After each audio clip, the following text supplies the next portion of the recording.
Welcome back to the course. We are discussing the design in medical devices in this week. This is the second lecture of this week. In the first lecture, I have discussed the general things about the design of medical devices. Now, here we will also try to put more focus on human factor engineering in medical device design, user centered design and user interface, cognitive and physical ergonomics in medical device designs, usability testing and evaluation, design for accessibility and inclusivity, risk management and human factors will be discussed, future trends in medical devices and some ethical consideration and challenges, and we will also see some examples of the medical devices which are developed considering all these factors and which are developed through the ISO 13485 compatibility. Now, human factors engineering in medical device design. HFE or human factor engineering is the application of knowledge about human capabilities, behaviors and limitations to the design of products and systems. In the context of medical devices, HFE is used to ensure that devices are safe, effective and easy to use. This we have discussed in the previous lectures. Now, HFE encompasses a wide range of activities which include user centered design. When I say user centered design, that means tailoring the medical devices as per our own users need. This is user centered design. Then comes the task analysis. Task analysis means the overall task of the medical device design is broken down into small work breakdown structures, WBS. So, these work breakdown structures are then taken care using different kinds of small activities. So, this is task analysis which is also part of the human factor engineering. Then comes usability testing, that is the user friendliness of the device is assessed and it is refined. Then comes error analysis, as I said it is an iterative process. So, recognizing and preventing potential errors is an important factor whenever we try to design a medical device. HFE experts should be involved in the early stages of design when decisions about the user interface, functionality, packaging are being made. By integrating HFE early in the design process, it is possible to identify and eliminate usability problems even before they have existed or at least before they have become costly to fix. Then improve the safety and effectiveness of a medical device, reduce the risk of medical device errors and improve the user experience of the medical devices. It is important to eliminate the errors prior, because some errors could only cost some amount of money. Certain other errors could also cost the health of the patients. So, it is important in medical devices to be more strict in what we are trying to do and try to eliminate the usability problems early. Now, human factor engineering addresses usability, user experience and safety in medical device design. When I say usability, it means to design user interfaces that are easy to understand and use. Here, for example, HFE experts can help to design clear and concise instructions and to create user interfaces that are consistent and predictable. For user experience, to create medical devices that are enjoyable and satisfying to use. Here HFE experts can help to design devices that are aesthetically pleasing, because user experience is there. Then this also helps to provide feedback from the users and also encouragement sometimes to use the medical device. Safety in medical device design, that is to identify and mitigate the risks of medical errors. So, here HFE experts can help to design devices that are resistant to misuse or that provide user with warnings or alerts. So, these safety concerns are taken into consideration always. Now, UCD, that is user centered design, and UI, user interface, both of them are essential for a creative, safe, effective and easy to use medical devices. As I said, user interface, user design, user centered design, user experience, all of these are the part of design in medical devices, the user interface is important because the user is the one who is already not feeling well sometimes, or who is into a situation where the disease is to be cured. Maybe it is a doctor, maybe it is a nurse, maybe it is a patient or so. So, here user interface and user centered design becomes more critical. So, by understanding the needs of users and designing devices that are intuitive and user friendly, we can help to improve patient outcomes and reduce risks of medical errors.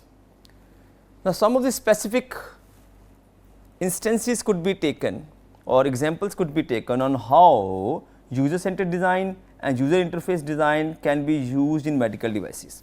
For example, user feedback, clear instructions, error prevention and aesthetic user interface are the major points which are to be taken when we are trying to design something for user, and it is centered toward user and user interface has to be made better. When I say user feedback means we try to gather input from potential users to improve usability, especially creating to specific user groups like elderly people, like children or so. Then clear instructions means we ensure that the instructions are concise. Then plain language, it should not be very tough mechanical or maybe medical language, the language of use should be very plain. The plain language instructions which are consistent with user interface, it include maybe icons, symbols or so. Then error prevention, which means implementing error proofing techniques such as warnings, alerts, etc. So, these are there to avoid any mistakes in use of the medical devices. Then comes aesthetic in user interface. So, visually appealing design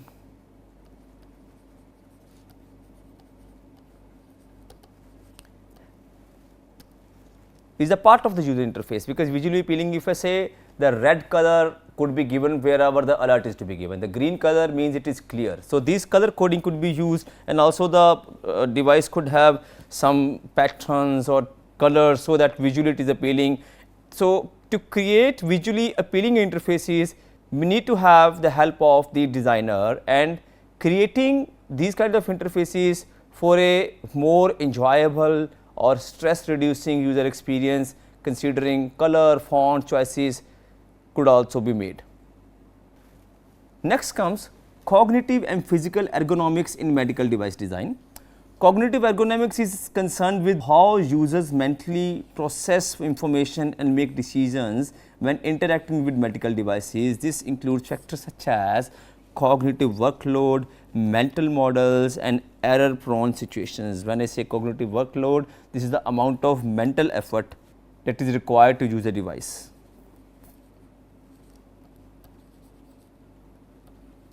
Mental effort required to use a device. Then mental model means the user's understanding on how to use the device. Then error prone situations mean conditions that make it more likely for users to make mistakes. So, wherever the mistakes are more prone or highly prone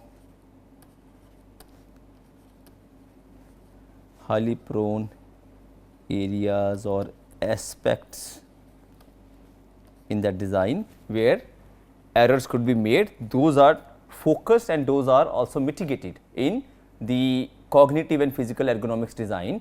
So, this is taken care of. Next comes the physical ergonomics. It is something that is concerned with physical demands of using medical devices such as size, weight, portability of the device. This includes factors such as reach of the device, force required to use the device and the posture in which the device is to be used. When I say reach of the device, this is the distance at which the device is kept So, whenever we say distance, there are working areas. This is our normal working area, this is maximum working area. Whenever I am standing, anything that lies within my this radius, when I am trying to move my hand around my elbow, this is my normal working area. If I move it around my shoulder, this is my maximum working area. So, within this range, the medical device are to be used. So, this is the most easy area where the very frequently used things are to be kept. This is where less frequently used are to be kept. And if suppose I have to take a step and then to pick something, those are the parts or components which are to be used rarely. So, reach or distance at which the product is kept, or the product components, or maybe small connected wires or certain probes are kept. So, that has to be taken care of. So, it is a distance that the user has to reach to interact with the device. This is known as reach. Then comes force. The amount of force that user has to apply to interact with the device, that is it easy for an elderly people to pick something, the weight has to be designed accordingly. So, what is the effort or amount of force to be applied to use the product? Then comes posture. User's body posture when using the device is also an important point, because we are talking about the ergonomics in medical device designing. When I say ergonomical design of medical device, that means we are trying to focus on human comfort. Human comfort, because ergonomen itself, ergo is human, nomo is norms. Human norms, that is the comfort that is human experiencing while using something. In that, posture is very important. If something is designed for Indian population, for example, Indian anthropological dimensions are to be taken, because suppose average Indian height is 5 feet 8 inches something, average American height is 5 feet 11 inches something. So, whenever the medical device is to be designed, it is designed according to the population who is going to use it, and the posture and everything is designed accordingly. So, posture is the position of the user body.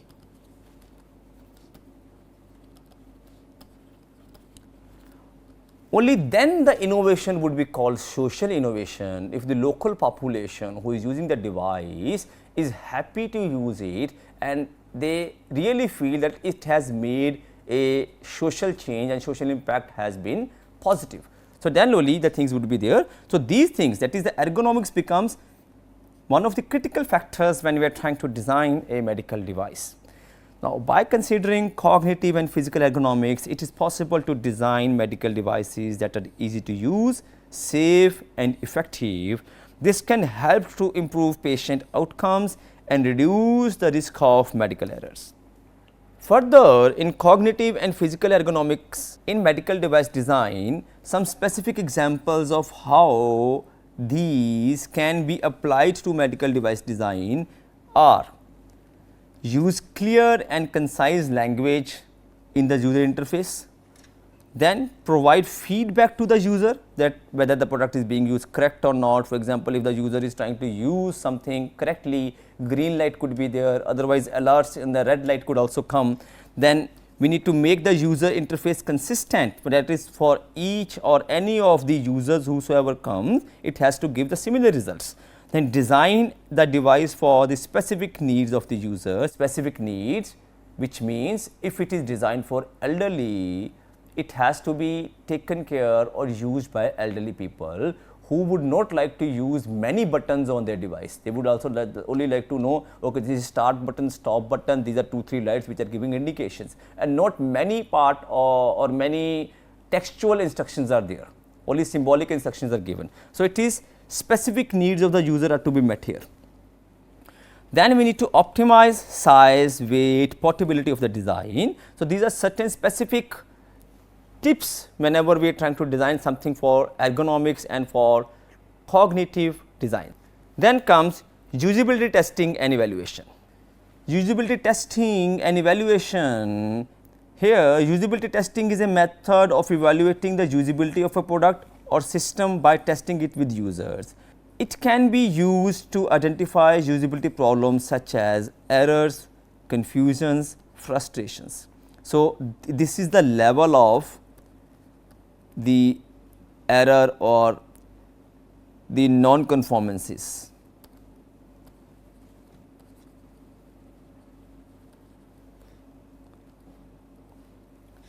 If they are low, we call it errors. Further, it becomes confusion. It will also be a frustration if it keeps on giving something time and again incorrect. It can also be used to gather feedback from users on how to improve the usability of the product or a system. Now, usability testing and evaluation are of two types, formative and summative. As I told in the previous lecture as well, formative testing is conducted early in the design process to identify usability problems and make improvement. Summative is conducted later, and it is done to assess the overall usability of the product or system. So, overall usability is the key word here for summative usability testing. For formative, in the early design process, we only work upon usability problems in the beginning. So, following steps should be taken when planning a usability test.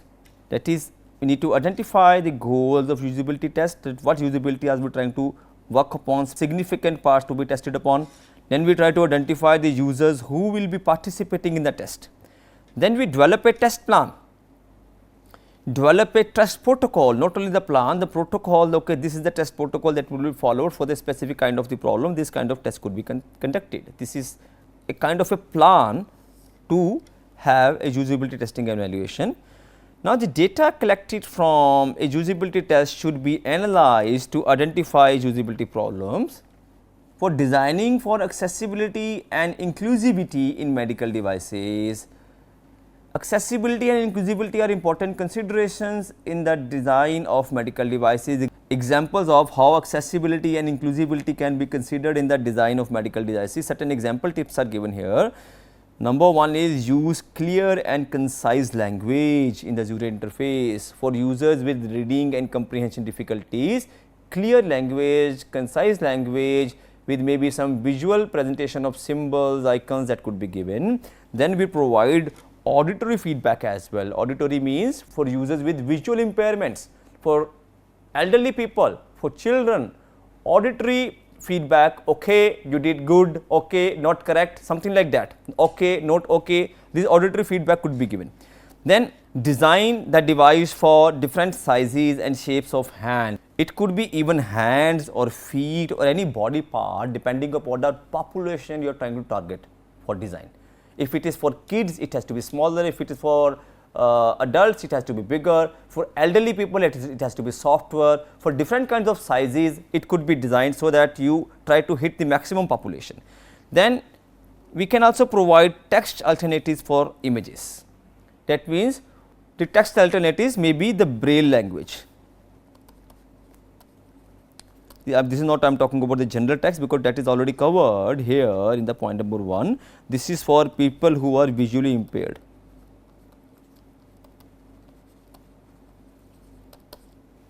Risk management and human factors. Risk management is a critical part of design process for medical devices. By integrating human factors into risk management, we can identify and mitigate risks that are related to the human use of medical devices. Human factors can be integrated into risk management for medical devices by identifying user related hazards, assessing the likelihood and severity of user related hazards, mitigating user related hazards. When I say identifying, we are only trying to analyze user interface, we are only trying to observe interactions, we are trying to conduct user interviews or so. When I say assessing the likelihood or severity, here we are considering factors such as device complexity, the training that is given to the user or the environment. When I say mitigating use related hazards means we can also adjust the UI, adjust user interface, or we can also provide user training, or we can also include user warning or instructions or so. So, these are all risk management when we are trying to consider the human factors as well. Further, use related hazards in medical device design can include confusing or misleading labels. Also, sometimes the controls are difficult to use. Physical hazards could also come, and environmental hazards could also be an unwanted outputs. Confusing and misleading labels implies wrong medication could also be given. Setting device to wrong settings could also lead something that is not required or that is mislead could be there.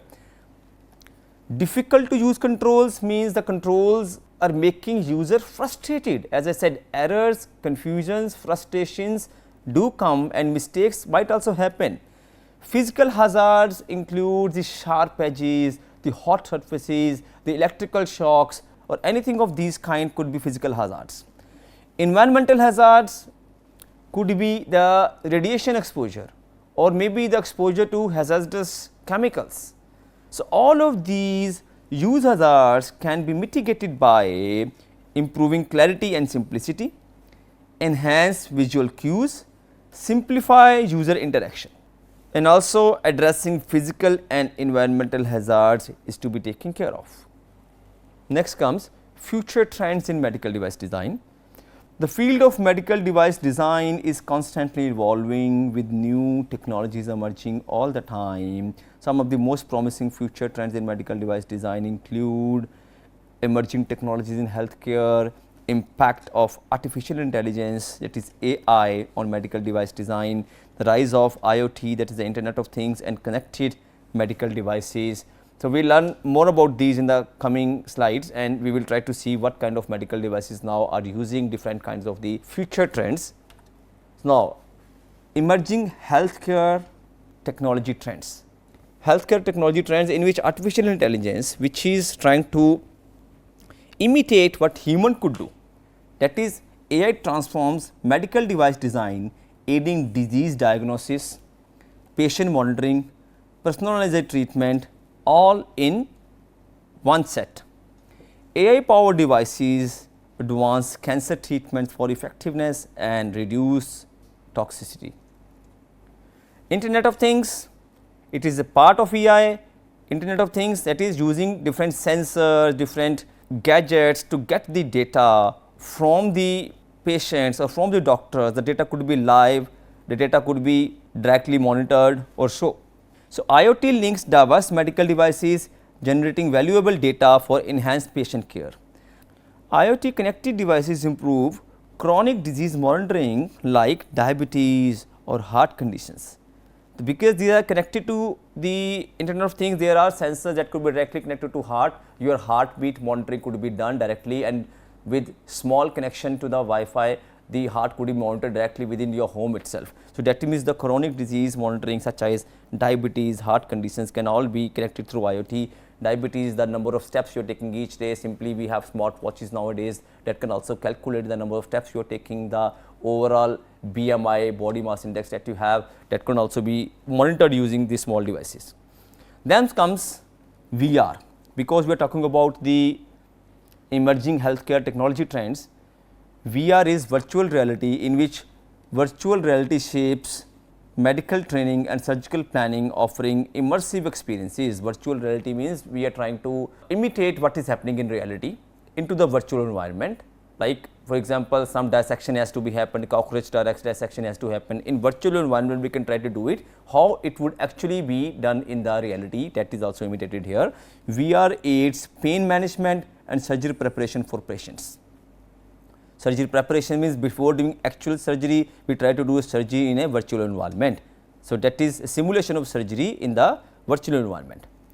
Next comes impact of AI on medical device design, that is enhanced intelligence, personalized care and cost reduction. When I say enhanced intelligence, AI enables autonomous decision making which boost device safety and efficacy. Personalized care means AI driven data collection tailors treatment, enhances effectiveness and efficiency. Cost reduction, AI driven automation cuts human tasks, which also lower certain medical device expenses. So, that is why cost reduction also happens. Rise of IoT and connected medical devices. The IoT and connected medical devices is on rise because we have data richness in it and continuous and personalized care is taken. When I say data richness, IoT connected medical devices yield patient data for enhanced care, remote monitoring could happen, early issue detection could be there. So, we get a large amount of data in very less amount of time, and this could also be monitored remotely. So, data richness is there. Then continuous and personalized care, which means connectivity offers ongoing personalized attention, which fosters improvement in the outcomes and also the cost savings. The last point is the ethical considerations and future challenges. The design of medical devices raises a number of ethical considerations, which includes privacy and data security, accuracy and reliability, accessibility and cost. The privacy means the device has to be sensitized in such a way that the data should not be given to the people who are not authorized for it. That is, data collected by medical devices can be sensitive and it must be protected from any unauthorized accesses. Then accuracy and reliability. Medical devices must be accurate and reliable in order to provide safe and effective care. Accessibility, that is, medical devices must be accessible to all patients regardless of their age, size, disability or whatever the target population we are trying to hit, all of them should be able to access the medical device. Then comes the cost. Medical devices must be affordable for patients and healthcare providers. So, this also becomes an important consideration in medical devices and future challenges are there. There are certain examples of medical devices which are designed at MedTech IIT Kanpur. For example, this is SHUDH, SHUDH. This is S for smartphone and H is handheld. Smartphone handheld operated UV disinfection helper. In order to continue the practices of sanitizing learned through COVID-19, Imagining Lab IIT Kanpur has developed an ultraviolet sanitizing product named SHUDH. SHUDH has 6 UV lights of 15 watts each that can be individually monitored from a distance. Initial testing has proved that the device at its full expiration can disinfect a 10 into 10 square feet room in about 15 minutes. So, these were a few devices which were developed during COVID-19 era just to sanitize the rooms using the ultraviolet light. Now, certain features for this device which was developed are Bluetooth control device allows perfect placement at any part in the room, easily portable UV sanitizer, that is sterilizer is there, UVC range disinfection lamp is disinfecting with dry cloth, built-in motion sensor detects movements and flipping on and off. Next comes another device, that is IV fluid warmer. Whenever IV fluid is given to the patients, so the temperature of the fluid is quite low than what is the temperature of the human body. So, fluid warmer is designed so that this IV fluid that is connected to the human body, it is heated up to the human body temperature, that is from 36 to 38 degrees. The floor mount IV fluid warmer delivers a thermal normal IV solution consistently. This helps to reduce the risk of induced or secondary hypothermia while providing greater patient comfort. So, this device is a class 1 protection against electric shock. I will try to talk about the classes in the forthcoming slides, that is, the devices does not have high risk involved with them. Those are the class 1 devices. It is a fully wrapped IV tube with no heat loss. It is continuous in operating mode. Only a simple power supply, that is AC power supply from 100 to 240 volts within the frequency of 50 to 60 hertz could be used. Next comes the handheld suction device ear wax. So, this is a handheld device. Doctors generally what they use is an electrically operated or a motor operated suction device to suck the wax from the ear. This is a handheld device that does not require any electricity. So, this is a handheld ear wax suction device when used by an ENT specialist, that is ear, nose, throat specialist. He fixes a ear suction probe to one end of the silicon tube. The bottle is used to collect the wax and disinfectant used by the doctor while handling the patient. The maximum suction pressure generated by the machine is about 600 to 700 millimeter of Hg. Here certain features of this device is that it is an automatic, smart, non-electric and easy ear wax removal setup. It is an economical portable device. The design concept was to squeeze the air bladder, which would create a suction pressure to pull out the wax from the ear. So, this is how it works. Also, jaw opening device, that is a dental tool, was also one of the designs which are novel here, and almost all the devices which I am showing you here are patented with IIT Kanpur only. This jaw opening device is a portable device used to open the jaw to treat hypomobility, dysfunction and trismus. The user's jaw joint and facial tissues are stretched using the device, which work with passive motion to improve the mobility and flexibility and function. Sometimes the jaw is stuck. For example, people in the area of Uttar Pradesh and Bihar, they are in the habit of tobacco chewing. Because of the excessive tobacco chewing, sometimes the jaw is stuck. So, to open the jaw, to practice that for the dental procedures as well, and just for practicing this at home itself, the jaw design or jaw opening device was designed. So, when doing oral surgery as well on patients, a tool known as gag is used to hold the patient's mouth open to force it open. The mouth opening device is being developed in India to treat trismus, radiation fibrosis in patients with oral cancer, and restricted mouth opening brought on by eating foods like pan masala, gutkha, betel nuts and spicy foods or so. Features of this product is, it is made from durable and prescribed material approved by FDA. It is made of high grade stainless steel, that is rust free. It maximizes jaw range of motion with fast recovery. It is easy to clean for proper hygiene for a jaw opening device. Next device I would like to show you here is the easy ampule breaker or glass ampule breaker. Easy ampule breakers are simple but effective devices allowing the tops of the pre-scored ampules to be broken quickly and safely. Generally, the ampule which has the medicine that which is to be sucked by the injection are broken using the impact force of a blade. This is the ampule breaker where it will be broken using this cover here. Once broken, the glass ampule top remains in the ampule breaker for secure disposal. The ampules are aligned on the dispensers in the machines where the contents are poured into the ampules, and the next step is just sealing.